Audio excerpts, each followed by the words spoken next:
Xbox Design Labs is finally back. Ubisoft is adding a bunch of games to the Xbox PC store. Right before the release of the ROG Xbox Ally, we have some updates to Microsoft Flight Simulator, a pretty cool one here. Starfield has an interesting data mine. Xbox Copilot is coming.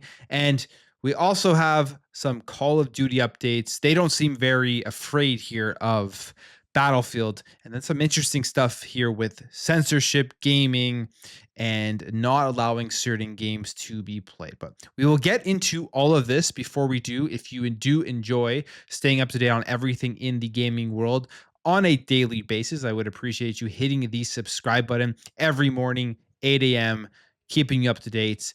Would appreciate help getting the channel out there, growing the community. But for now, let's get into it.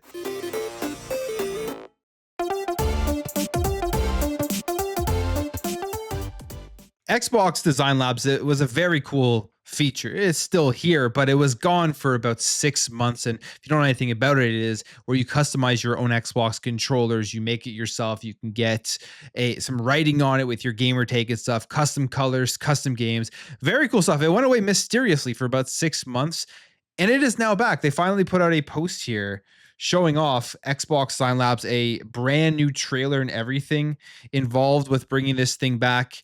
And you're going to be able to go in there and customize your controller. Once again, they are adding a couple features here, like being able to add in the games that you want if you want to represent that, like Call of Duty, Fallout. I believe The Witcher is in there as well, and Doom. All of those controllers that have had custom controllers, special edition controllers that they have sold, they are back here within Xbox Design Labs. They say here in this tweet that they did put out, they put out a video, make it all yours. Xbox Design Lab is back. They didn't give any reason why it went offline. We don't know, but maybe they were preparing just to add more things into it. But everything else basically is the same. They say the Xbox Design Lab was previously offline for several months as Microsoft moved payment processor, which lets you speculation that it was either being taken offline eventually or perhaps even being prepared for the new upcoming Xbox controllers that have previously been reported on. We have the controllers that were leaked in the FTC case. I am guessing here that there's going to be a cloud-based controller as well as an Elite Series 3 that will eventually be coming out. We need to get some updated controllers from Xbox because of, well, I guess specifically the Elite controllers. The Elite Series 2 is a phenomenal controller, probably the best feeling controller in your hands. I think it has best ergonomics, feel, and just overall precision when you are playing games. I love it, but there are absolutely issues with them that it doesn't seem like Xbox has fixed yet, with the bumpers that generally get sticky and very, very annoying. So hopefully going forward in the manufacturing process, they do fix those things. Good to see the Xbox Design Labs here is back. I think it's a great feature. I love the customization that you can have with this. You can get some very cool looking controls. It's expensive, but that's what happens when you're customizing things. They generally are expensive. All right, now Ubisoft, Xbox, they have a great relationship together. There's lots of Ubisoft games on Xbox Game Pass. I believe Ubisoft is actually the #1 publisher when it comes to the stream your own game service on Xbox. They have the most games with the stream your own games feature. They have their own subscription service that is actually available on Xbox. And now they are adding a bunch more games here to the Microsoft PC store, which would mean Play Anywhere, all of that stuff should potentially be compatible at some point in the future with Ubisoft games, which would be a big feature. I mean, Square Enix has really doubled down on the Play Anywhere. I hope Ubisoft does as well. As of right now, it does seem like they are going more the cloud streaming route. You technically can play a Ubisoft game you buy on Xbox on any device because you can still play it via the cloud. But they've added 10 plus games here to the Microsoft PC store. Anno 1800, Avatar Frontiers of Pandora, Far Cry 4, Far Cry New Dawn, Far Cry Primal, Prince of Persia: The Lost Crown, Skull and Bones, Star Wars Outlaws, Steep, The Crew 2, and The Crew Motorfest. Now, they are not currently Xbox Play Anywhere compatible, meaning that If you do own the console versions of the games, you'll have to buy them on PC, but you can play, I think, most of these via cloud streaming. So if you are a Game Pass Ultimate subscriber, if you do own it on the Xbox console, you should be able to stream it on any device without having to go ahead and purchase it again. But they're bringing it to the Xbox PC storefront. You have to start thinking, are they ever going to implement that Play Anywhere feature, especially with the ROG Xbox Ally handheld coming out, the rumors of upcoming OEM consoles that would be coming out here as soon as 2026 and giving people more options on where and how they want to play their games. You would think, as a game publisher, if you're trying to entice people to purchase your games in more ways, adding all these extra features will get people to want to play them and keep them engaged in that game for a long period of time. It's not just about the initial purchase, especially with Ubisoft games. So you think Play Anywhere would be a big incentive for them. It's about keeping them in like games like Assassin's Creed for hundreds of hours, then spending microtransactions. That's what Ubisoft wants more than anything. Play Anywhere would definitely be a feature that would incentivize that for gamers, but they haven't initiated it yet. I wonder if it is coming, if they're just waiting maybe for the next generation or for something like the ROG Xbox Ally to come out before they start initiating that feature. As I've said, there's lots of games that have it. Square Enix as a publisher is doing a great job with that, so hopefully Ubisoft does follow along. If you're a Microsoft Flight Simulator fan, there's a pretty cool update here that is coming. It is the Jurassic Park Islands and Dinos update here coming to Microsoft Flight Simulator 2024. Jurassic Park's cool. Dinosaurs are cool. Flight Simulator is cool. And now they're all going to be together. New expansion pack here. They say that lets aspiring pilots explore the 5 islands of the fictional Cinco Muertes archipelago featured in the Jurassic Park and Jurassic World movies, created by Australian developer Orbex, that's known for its flight sim add-ons. And the expansion lets you visit many locations from the films, while the islands will be teeming with more than 10 different species of dinosaurs. So pretty cool stuff there. If you like Jurassic Park, you like dinosaurs, you're going to want to check this one out. There is a quick trailer, a 33-second trailer as you're flying over, and you can just see all of the landscape that you're going to be being able to visit. You can see the dinosaurs that you're going to be able to visit. So pretty cool stuff there with this expansion into Microsoft Flight Simulator 2024, which is still like a crazy game in the sense of the realism that it does provide you, and actually the technology they use in Microsoft Flight Simulator with the streaming of the assets is cool too. That was something that they did kick off when they first launched Microsoft Flight Simulator. Get it running on a game on a system like Xbox Series S, like a game that looks this good, you never would think would be able to run on that platform. Starfield, we've heard the rumor that the expansion, that next one that is coming out, is going to be pushed to 2026, and that could also be coinciding with the release on the PlayStation 5. But it looks like there is a bit more features coming here, some more content to the game that would be coming out probably before the big expansion in 2026. But this data mine is showing that a new ship feature is on the way to Starfield for people who are looking for something new to play here in the game that is still being worked on and content is still coming for. This could be the next thing here. It says a new Starfield data mine suggests that a new feature is on the way, interplanetary travel. And I mean, that's good. Having interplanetary travel, I'm surprised that hasn't been in there earlier, but here it comes potentially. The players have been eagerly waiting for a Starfield update, but are yet to receive concrete details. And in this data mine here, in the subreddit Starfield, it's been spotted that the latest findings are the thousands of lines of code, that there is going to be a cruise mode, and typically right now a player goes through loading screens when traveling from one planet to another and in the same star system. But it is speculated here that this new cruise mode could allow players to perform interplanetary travel in real time, so you can just fly from one place to the next without having to go through the actual loading screens when wanting to do that. To me, one of the biggest things that I disliked about Starfield was just the sheer amount of loading screens. I mean, we can look at it and say it was kind of needed. It was fast. You don't always want to sit through traveling and all that time that would take. But some people would like to. Like, some people just want that full open experience where you're traveling from one place to another without any barriers or loading screens. So this would be cool. I would check out just to see what it feels like and how long it takes to get in between these places if there are no loading screens when you're going from one place to the next. But as of right now, it's just rumors, so we will see if it does come true. One of the games that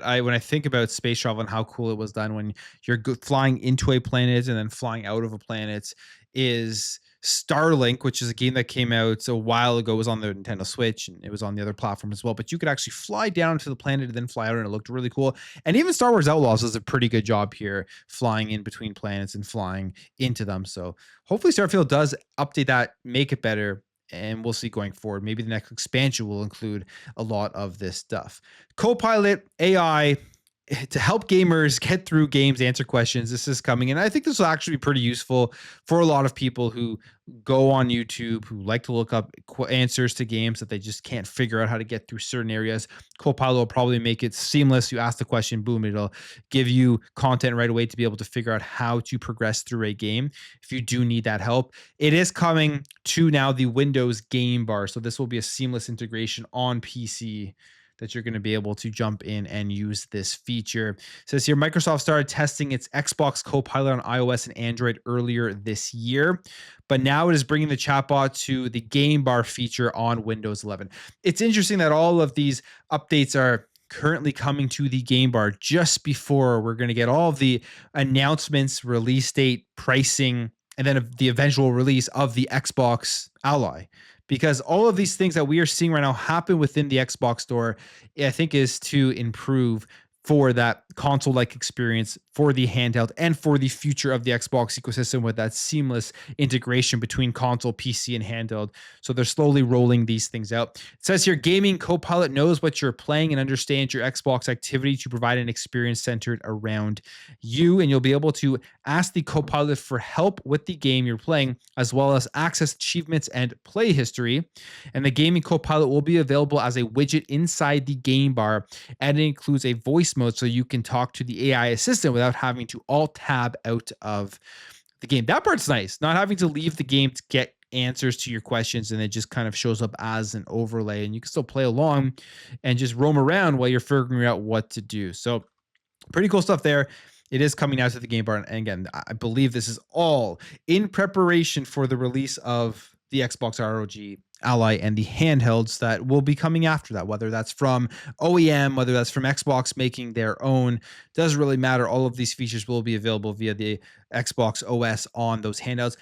And they are going to be giving the ability to install this OS on handhelds that you currently own. So they are really trying to make the experience good so that when people get it in their hands, they are enjoying it. Obviously, it will be better than just playing via Windows 11 on a handle, which I've never liked. You can get that seamless console experience, improved battery life, improved performance. This is what I think handheld gaming needs right now in the PC marketplace. SteamOS does it very good. And now with Xbox coming out, they're going to try to compete against that with their own operating Xbox operating system. So cool stuff there. Call of Duty, Battlefield. I've talked about this for a couple of videos now. It's going to be a battle. I don't think Battlefield will come close to Call of Duty because Call of Duty is still just significantly bigger, more popular every single year. It is a top selling game. And I think Activision knows this. They don't seem to be too worried about Call of Duty. They think it is actually too big to fail. We have a report here from Insider Gaming saying here that Activision leadership isn't worried about Battlefield 6 because Call of Duty is too big to fail. It says here, speaking with sources who wish to remain anonymous because they were not authorized to talk about this, Activision's internal conversations have been said that Activision is keeping a close eye on Battlefield, but they are not worried about the game outcompeting its flagship franchise. Now, I somewhat agree with that. I don't believe Battlefield 6 will be able to compete fully with Call of Duty, Black Ops 7, or with Call of Duty, the franchise. But I do think because Battlefield has not been great for a little bit now, it will come closer to it and potentially push Call of Duty to make sure that they are on top of their game and not just resting on the laurels when they see a bigger competitor coming out. There's a lot of hype here with Battlefield 6. And there was a time back in like the Battlefield 3-4 days where there was major competition between Call of Duty and the Battlefield franchise. That's kind of what I think EA and DICE and everyone working on the game is hoping to get back to. But right now, Battlefield 6 looks great. Lots of hype surrounding it, but I don't think it can touch Call of Duty, but maybe give them a little bit of a scare. But apparently, as of right now, they don't seem scared at all. It's said that Activision leadership believes that Call of Duty is too big to fail and will remain profitable annually released franchise for many years to come. And I agree, that is probably the case. They also say at the time of writing, an annual Call of Duty title is penciled in for the next 4 years at least. And I thought there was reports that were out that were saying that they were going to maybe step back and reduce the development cycle of it and have a game come out every 2 years or 2 or 3 years. But that looks like it's not going to be the case here, at least for the next 4 years. And this year's Call of Duty, we know, is Black Ops 7. It is set to be a strong title according to those familiar with the game's plans, despite initial problems in development. They also say here that this year's Call of Duty will take place in a slightly futuristic setting similar to Battlefield 6, with both games targeting a similar audience. And whether or not that direct competition will impact Call of Duty is unclear, but at the time of writing, Activision doesn't think it will. And there is also the Battlefield 6 Battle Royale that is being released. That is free to play, which obviously they are trying to directly compete with Warzone with the whole suite of game modes that Battlefield will have. But there is, I think, the biggest difference between the two games is they do appeal to a somewhat different audience. You have the bigger landscape, the bigger battles in the Battlefield series, slower paced. It's not all about just getting as many kills in the game and running around and getting kill streaks and stuff. Whereas that's what Call of Duty is. It's about the faster paced, quick twitch, kill streaks, and that kind of stuff. It does appeal to different audiences, but we will see how it does. The early access to the open beta is actually today. So people are already going to be jumping in, playing it, posting clips, and we'll see how well that does go. Now, on top of that, we got some more news about Black Ops 7, which is great news, because one of the worst things about first-person shooters on PC is just cheating. You even take a look at the recent older Call of Duties that landed on Xbox Game Pass PC. You couldn't even play them on PC because people were literally hacking your computer. If you were playing a World War II, they had to take it off because of the cheating and the hacking. It was just terrible. On console, it was fine, which is another reason why a lot of people actually do enjoy playing on console. But PC, you have the cheaters, you have the hackers. They got to do more to make sure that this doesn't happen, because it's just not good or fun for anybody. It looks like they're trying this here with Black Ops 7, which now will require secure boot to play. They say Activision has announced that PC users will have to enable secure boot to play Call of Duty Black Ops 7, and it will be a Windows 10 and Windows 11 security feature that is going to ensure a PC only loads safe software during the startup, and secure boot enables Activision to detect and remove users of banned third-party devices or other cheating software. EA is also using the security measure for Battlefield 6. So we'll see how well this works. You know, people are still going to be able to get around this, no problem, but hopefully it does take out few more cheaters here and there and improve the overall experience, because there has to be more done for this, for people who just want to go in there, enjoy the game, not to deal with that stuff. It always ruins a fun time when you see cheaters within your lobby. And finally, censorship in gaming and games being unable to be played, age verification. This is something that's happening right now in the gaming world, and it's taking it by storm. You have a massive game like Grand Theft Auto 6 that's coming out in 2026, and that is a very mature game. Like, kids probably should not be playing that game. I know when I was growing up, my parents did everything in their power to make sure I didn't play Call of Duty, but I mean, you still find ways. You still find ways to play it. Just, kids can really get around most things put in place to stop them if they really want to get to it. But I guess it also depends how old they are. But the reality is, we are seeing this come back in full force with like things like age verification, and it is taking another toll here on potentially Grand Theft Auto, Saints Row, with risks of having these games delisted because of the mature content in the game itself. It says here in an article penned by Gaming on Linux, it was highlighted that a digital retro storefront has been targeted by payment processors looking to clamp down on adult games. And the storefront Zoom platform explained in a statement, as you are likely aware, there have been a number of adult title delistings across the industry. One of our payment processors made us aware that a fellow member of the industry was concerned about our content. We have no plans to remove any titles, and we'll do absolutely everything in our power to prevent such delistings. We are fervent supporters of artistic freedom and will always be. So these games, there could be implications going forward. Imagine Grand Theft Auto 6 has issues with its listing on storefronts. That would be a massive hit to it. Now, people would still buy it like crazy in other ways, find ways to get to play it. But we're in a weird spot right now. I don't think kids should be playing these games, but I also don't think that these stores should have to take them off of their storefront to stop kids from playing these games. I think it's up to the parents to make sure that their kids are not accessing these games if they don't want them to play them or they think that they shouldn't be accessing them. I mean, obviously Grand Theft Auto is extremely mature content. Kids at certain ages shouldn't be checking it out. But the reality is you have governments now, you have companies that are trying to do the job of, I think, the parents to stop kids from playing these games. And I don't know if this is going to end up good if this continues down this path. But I will end the video there. If you did enjoy this video, make sure to hit that thumbs up. If you are new here, hit that subscribe, and I'll catch you guys in the next video.